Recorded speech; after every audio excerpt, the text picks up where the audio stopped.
Pupunta akong Ransuhan. Tatry natin yung daan sa Talim papuntang Ransuhan. Tapos ang labas daw ay sa Kotana. Pero ang nakakalabas pala, ang nakakadaan pala ay single. Pwede daw ang motor na single sa bisikleta. Titingnan natin. Galing ako sa bahay ako nag-start sa likod ng Quezon ay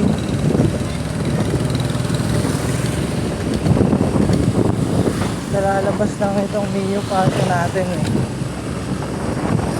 2 days ago. Kung wala pa siyang plate number, kompleto naman ang papeles, kaya lang ay siyempre ang hirap pag walang plate number. Dadaan ako sa landing sa PD Road. Labas ako ng Talim, tapos hanapin ko yung daan pumuntang Ransuhan. Sa Kotana daw ang labas nun, kasi magmamadali tayo natin. Gabi ko na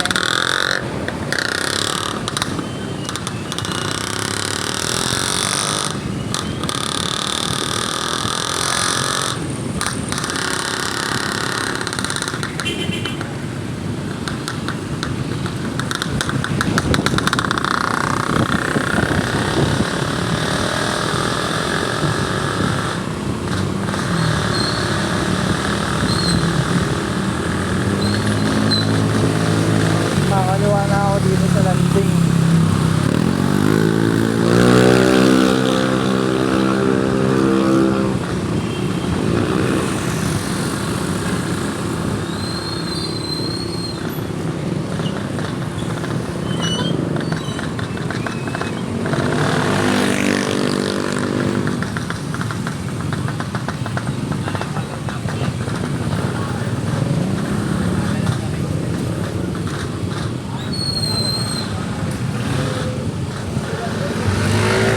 Naka-check engine pa yung Mio Paso. Indicator siya sa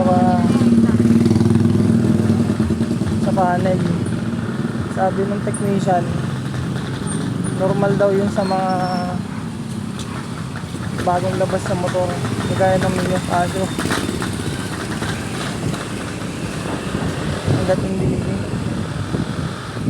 Hanggat hindi raw nabe-break in sa hinihingi niyang kilometrahe. So ang initial kilometers to achieve ay 500 kilometers. Mawawala daw yung check engine na yun. Hindi naman ako makatakbo ng malayo, wala ang plaka.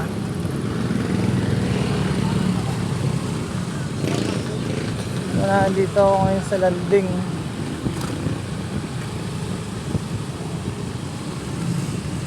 Kompleto dito sa landing, guys.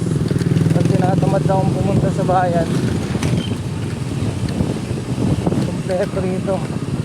Isda, karne, school supplies, bigas,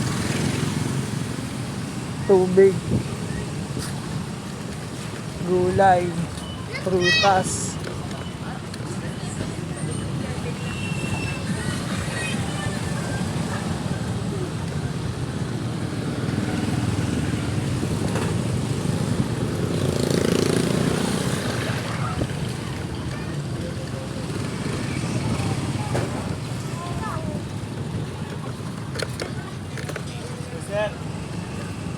May bumati pa, kilala kahit naka-helmet.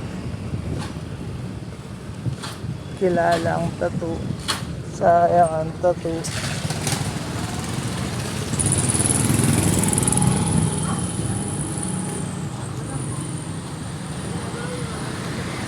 Nung maliit pa ako, eh, hindi ganito gadaming tao din eh. Nilalakad dito eh. Pag ako'y nakahanap ng gagamba. Saka pag may sumisirok na burador. Kapag contest ng mga malalaking saranggola sa Quezon ay yung tawag doon.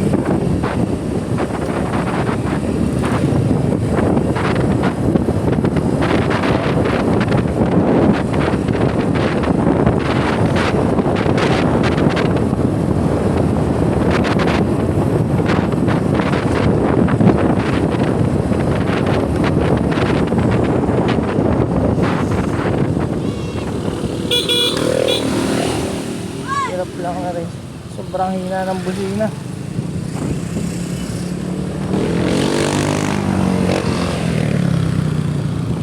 Sobrang hina ng busina. Isa pa sa pinupunto ko. Pag ang busina may malakas, nagagalit ang yung binubusinahan. Pero class na kaya guys, basically ang main purpose ng busina ay tumawag ng atensyon kasi may paparating na sasakyan. Ngayon kung mahina, kagaya nito, kung mahina ang busina mo, hindi ka papansinin. Pag hindi ka pinansin, hindi sila tatabi.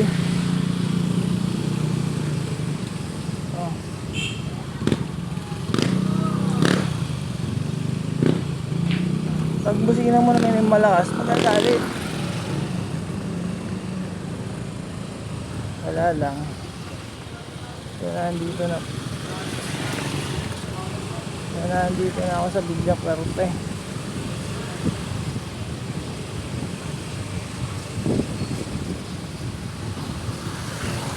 Dire-diretso lang ako nito. Ang labas ko nito ay Talim. Tapos ay ecotourism.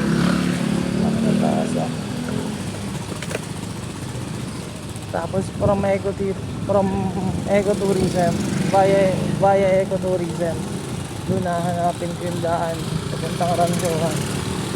Chat ko si brother Rafael Karandang kanina eh.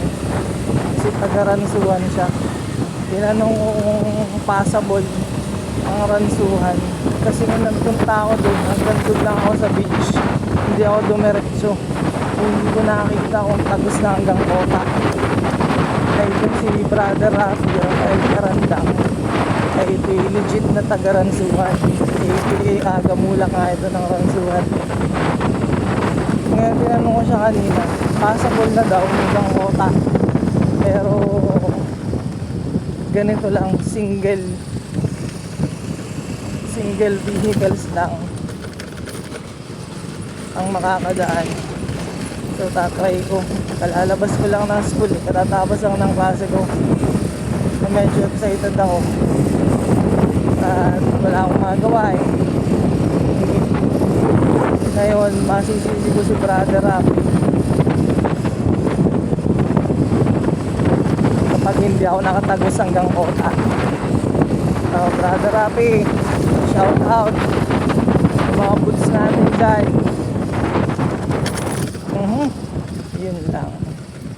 Yun lang ang parang hindi maganda, matigas ang suspension kung talagang malibak na ang kalsada. Kung maliit pa ako wala pang ganitong kalsada, abot ako dito lakad. Dito kami tumatalon. Ito ay siyempre hindi pa ganitong spillway. Ito ay batuhan at saka mga ganitong bata. Natalon kami dyan oh. Sabi ko lang kami natalon pag summer. dyan nagtutulian.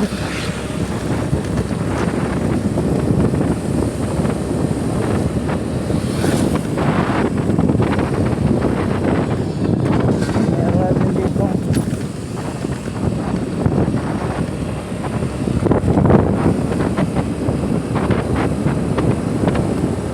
Shout out po sa mga kasama ko dyan.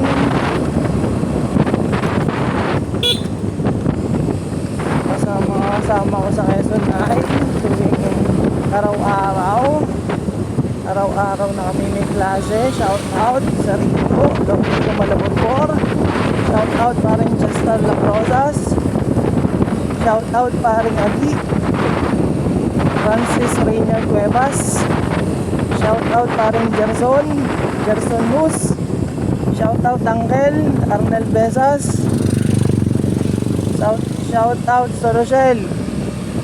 Sa Rochelle, may hangover pa yung kanina. Sir, pagpag natin, parang ganito lang. Dito po ako sa PB Road. Ang labas ko nito ay sa Talim. And then from Talim to Ecotourism. And then from Ecotourism or via Ecotourism, ayun na, hahanapin ko yung Maynila. Papuntang Ransuhan. Medyo mahaba-haba yun nung ako'y galing dun, at saka medyo madilim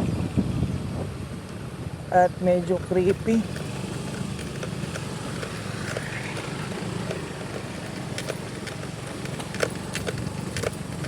Kasi hindi talaga daanin pa yun ng sasakyan eh.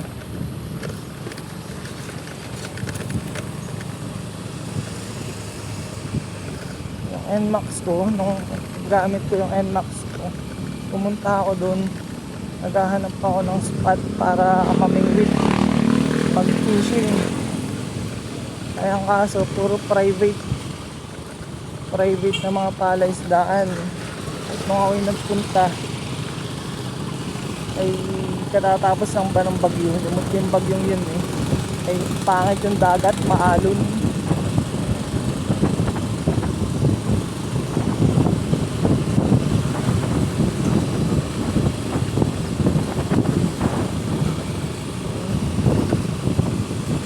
Sabi nila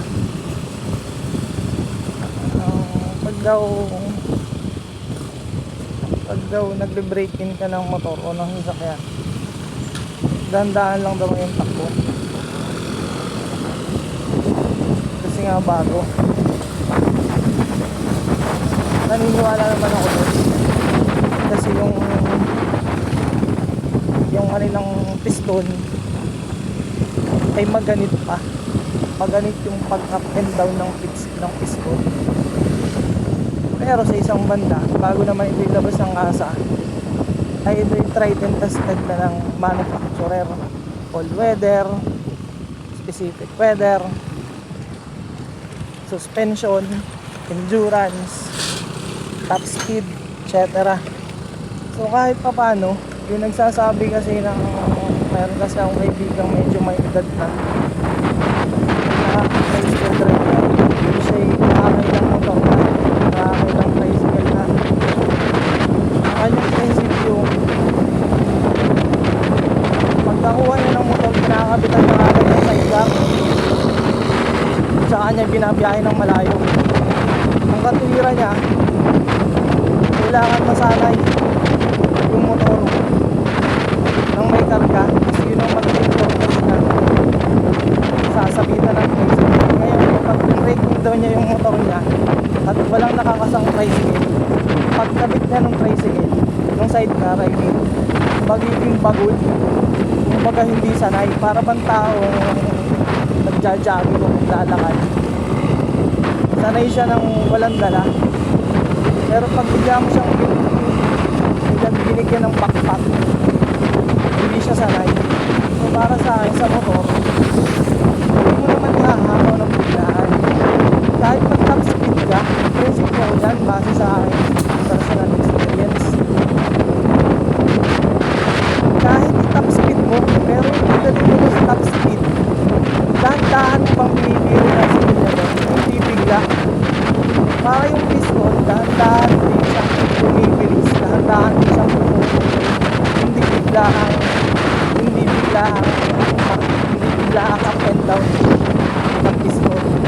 Yun ang prinsipyo dyan, kahit mag-top speed ka, basta dahan-dahan mo siya papupuntuhin sa top speed. Para sa akin yun na. Maawa ng Diyos, hindi naman yung aking NMAX bago ko bitawan ay 11,000 kilometers, 3 years, ay hindi pa nga napapalitan ng goma. Pero wala naman naging problema. Dito na ako sa Riles. Ito yung Morong, Riles ng Morong.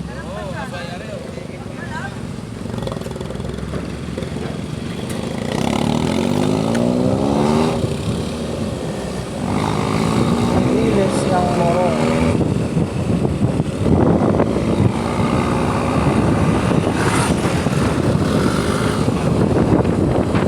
Lang ako, sabi ko din sa dalawa kong hanapin namin sabi kung mamamalin ko lang bibili lang ako ng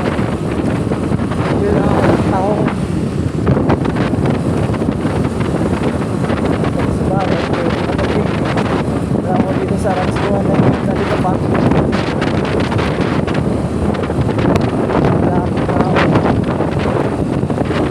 kaya ka nang sinabi ko kanina medyo sa daan papuntang Ransuan from here para bang mapuno, masukal tapos hindi siya daanin pa eh. Yan, ito na yun. Ito na, ito ang nagkakakat Barangay Ransuan. Ito na nga Opya.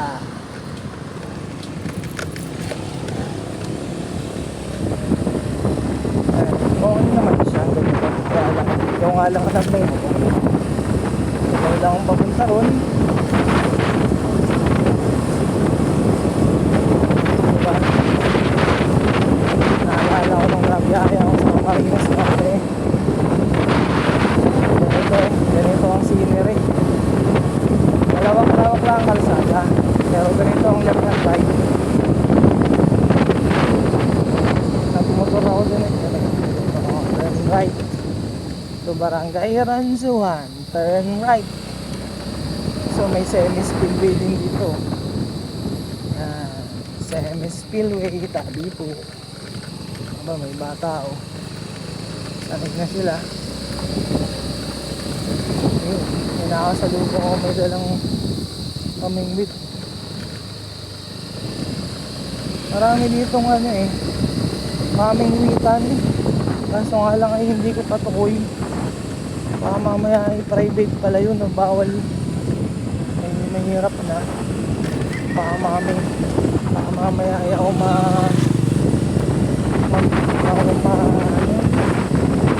makawin. Sabi nyo sa akin yung mga tao, plate number yung aking motor. Ay kiraan po.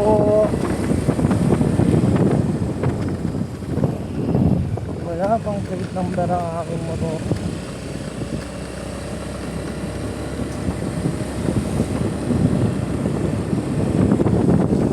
Pare sa gabi naman ay maliwalag na. May mga post ito yung sinasabi ko kanina. Galing ako dito dati. Maraming mga family, mga private fish ponds. Ano ako dahil dito kababagyo lang, arito bigan, walang kalay.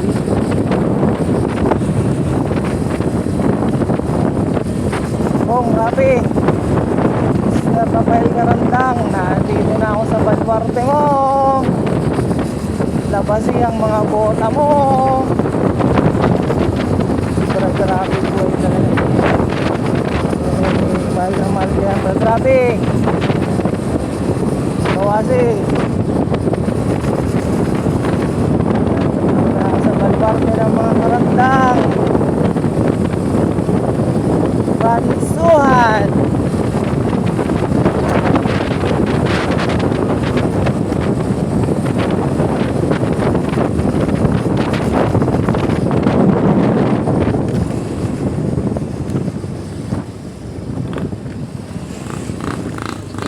Alright.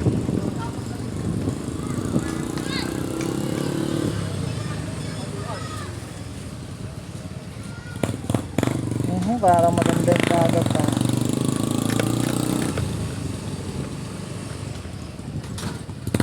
Ayan, ang dagat na yan. Kalmado.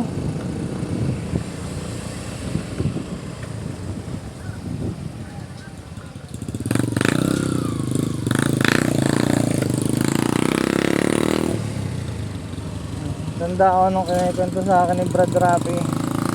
Pag daw ako'y pumarini, sumigaw lang ako ng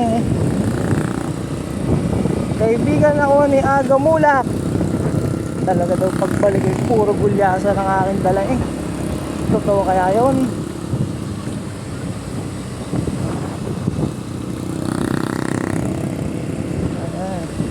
In my right, seashore.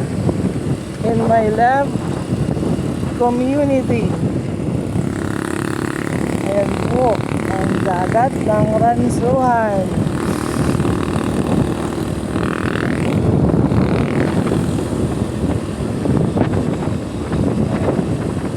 So from here, dito sa Barangay Hall, hanggang din lang ako eh. Kasi nung nagpunta ako dito, parang 10 years ago na. Kumaya ako ng bangka galing sa Kota.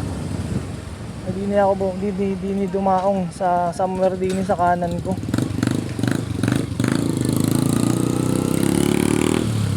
Kaya ngayon diretsuhin ko. Sabi ni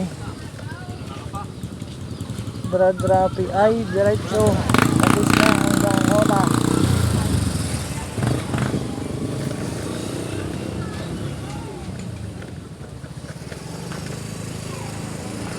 Ang problema ay hindi ko kabisado.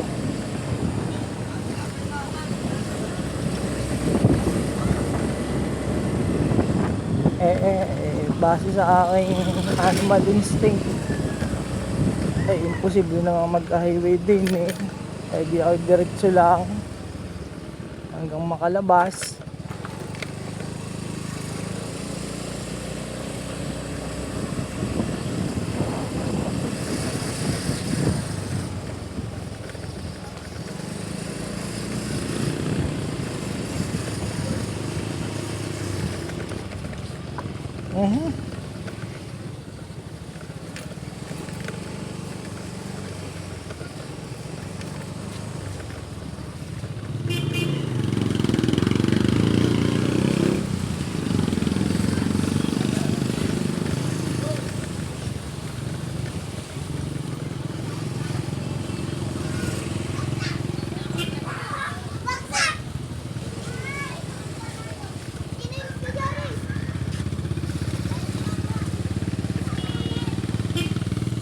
Brad Rapi, makikaraan.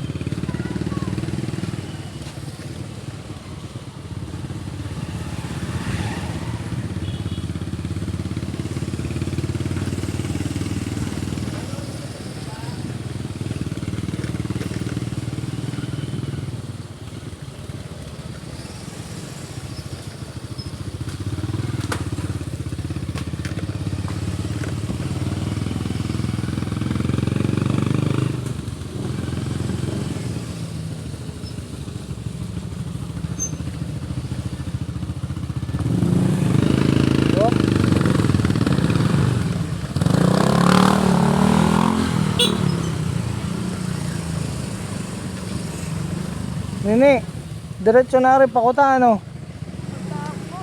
Cash ang single, ano? Diretso lang ako, ano? Kota po ba? Oo, saan ba labas ko? Pag Pakuta po. Pag dito po, sasakay pa po kayo ng bangka. Ay, pa saan ako? Pag Pakuta? Doon po. Sa basketballan? Opo, dali-diretso lang po. Hindi, saan? Diretso lang ako, ah. Sir, saan ako pa? Lalabas akong Kota? Wala, doon po yun. Doon po yun, dada kayo ng ecotourism. Lagpas pa po bago tulay. Ay, hindi ako, ano? Hindi ako, sir.